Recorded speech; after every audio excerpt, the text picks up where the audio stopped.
Become a channel member and support the content. You also get access to exclusive videos. You'll get an emote next to your name in the comments.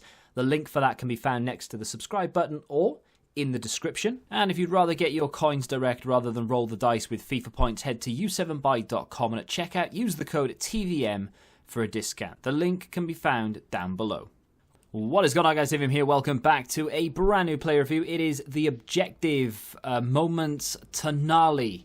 I said in 6 o'clock content yesterday that I wasn't against the card necessarily. Like, it looks good. It's a quote-unquote free card. Yes, it's going to cost you time. Probably a little bit of anguish knowing this game as well. But it is a very good card for essentially an objective card, right? A free card. However, I was a little bit, like, not let down by it, but it's just a little bit boring because it's a player that we've already had a special item for. Granted, it was only a once to watch and it hasn't shifted, so it's essentially a free card because it was available as an SBC. It was only around 7.5, 8k, which is really cheap. They basically gave it away, but at the same time, it's still a card that they've given out already. So it was a little bit, not miffed, but just a little bit like, oh, well, you know, it could have been a little bit different. Maybe they could have given a player pick with like 5 choices and then make it repeatable. So as soon as you do it once, you could pick Tonali if you want him, and then you can go back in and do it all again and pick the other player that you want, and maybe the other player. That would be awesome if every week they gave us a choice of 5 and it's repeatable, so you could literally sit there and just grind objectives all week. So there's constantly something to work for. But EA would never do that because it's far too many free cards. Anyway, I digress. This card is unbelievably well-rounded. Really good card. Very good player in real life, of course, but in FIFA hasn't really had that card this year that many people could have picked up and used. Had the 77 Milan card, but doesn't really have an awful lot going for him. Like, his stamina is only 74, so it's very difficult to play him for long periods of time. It's a 77 rated card you're not going to use outside of Managerial Masterpiece, which incidentally is the mode you need to play to get this card. That mode has gone from being fun to being an absolute sweat fest.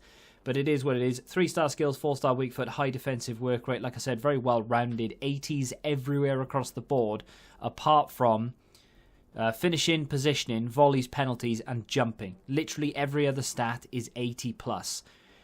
Unfortunately, apart from the passing, which is 90 for short passing, 97 curve, 90 vision, and 97 free kick accuracy, which is insane, by the way. Apart from those passing stats, everything else is just mediocre. Even though he's unbelievably well-rounded, it's still only 80 composure, 80 defensive awareness, 80 sprint speed. I mean, it's still all in the 80s. You've got a nice building block for a player. If you give him a chem style, you can really boost that up and he'll be good or just above average everywhere else. But at the same time, he's not like amazing at any one thing apart from his passing. His passing is really nice and crisp. Very, okay, it's not going to be accurate 100% of the time because of FIFA the way that it is. I'll play a 5-yard pass and it'll go back to my goalkeeper, or it'll even just go straight into my opponent who's, 45 yards away on the left-hand side of the pitch or something, because the passing in this game can be very temperamental. We know this. However, for the most part, it is very solid. I wasn't blown away by how good he was necessarily, but I will say that if you choose the right chem style, whether that be a powerhouse, if you want to cheap out on it a little bit, boost up that stand tackle to 99, interceptions go to 94, you refine that passing even more. In my opinion, you don't need that passing to be better than it is. I think it would be far better to give him something like an anchor, which I think is probably my favourite chem style to put on Tonali. Yes, it only turns him into an 88 rated CDM, which on paper doesn't really read very well. However, if you look at the in-game stats, you give him a +5 pace, which takes him to 90 acceleration, 85 sprint speed. It also takes him up to 95 strength, which is invaluable for a CDM. He's got decent strength anyway, to be fair. It is 85. But if you give him that anchor, you can really boost that up and you can really create that force you want as a CDM. Someone who's going to be very difficult to get past. If you go shoulder to shoulder with him, it's going to be very difficult to even win the ball off him, so on and so forth. That's what you want. But you also give him that defensive boost. 94 stand tackle, 92 slide tackle, 85 defensive awareness, heading, and then 89 interceptions as well. You turn him into a very, very capable CDM.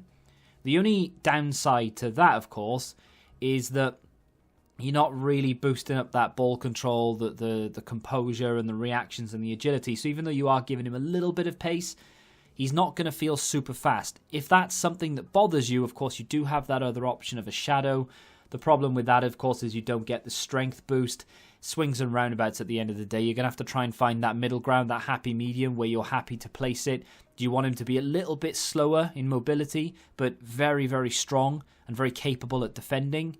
Defensive positioning and awareness as well is very important with CDMs. So you obviously get that with the anchor. It boosts it up by 5. You also get it with a shadow, but you don't get that agility, that strength boost. So that's why I would go for the anchor personally. But if you want to feel a little bit quicker in a straight line, acceleration-wise, sprint speed-wise, shadow, not a bad chem style to go for. Talked a lot about chem styles. Why? Because the card is solid, and the card is very well rounded to the point where I don't think you're going to be let down by it. I think it's a very good card to have chosen for an objective in terms of usability. I think this card is going to be able to slot into many people's teams. Okay, chemistry aside, I think it could slot into most people's teams as the main CDM. I can't really think of too many CDMs that are far better than this card.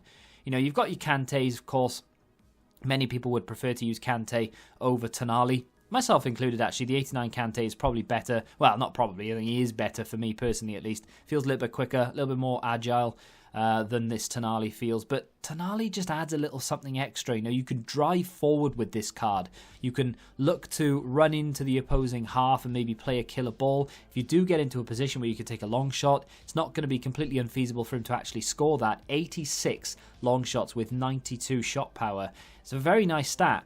Long shots in this game, not necessarily the best way to score goals. And of course, he doesn't have a finesse shot trait, so that's not really something I would look to do. But in terms of free kicks from distance, you're going to see one in just a second as we go into the review breakdown. Unfortunately, it sort of jutters to the left 2 little notches. I do time it green. I don't want to blow my own trumpet. I'm not very good at anything else, but I am very good at free kicks.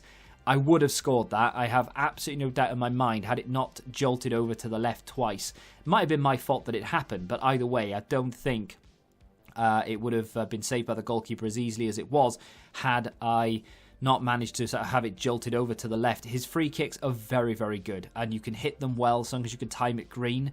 I envisage him scoring a lot of goals. To be fair, you can score, if you know how to take free kicks and you can you practiced at them and things, you can probably score them quite comfortably with someone who's got like 60-something free kicks, so it's not like that big a deal. But the higher you have it, the better it is. And Tonali's free kicks are nice. His passing in general, very nice. It's a very good card. There's not really anything I can say about it. Stamina late game for a CDM, unfortunately 84 isn't quite there. I wouldn't say that it's bad and it's really a con, but it is something that you might want to consider. If you're sort of in an hour and I can't decide between this defender or this CDM and that CDM, and one of them has 95 stamina and this one of course has 84, maybe go for the higher stamina player. But apart from that, there isn't really anything about the card that I can pick up on that is a negative. Composure maybe sometimes here or there, but that's just me nitpicking. It's a very good card. I do like it. I definitely think it's worth the unlock, especially if he fits your team. Let me know what you think in the comment section down below. If you have enjoyed this review, hit the like button, subscribe to the channel, and until the next time, goodbye. Join the Betting Rebellion and find out what your football knowledge is really worth.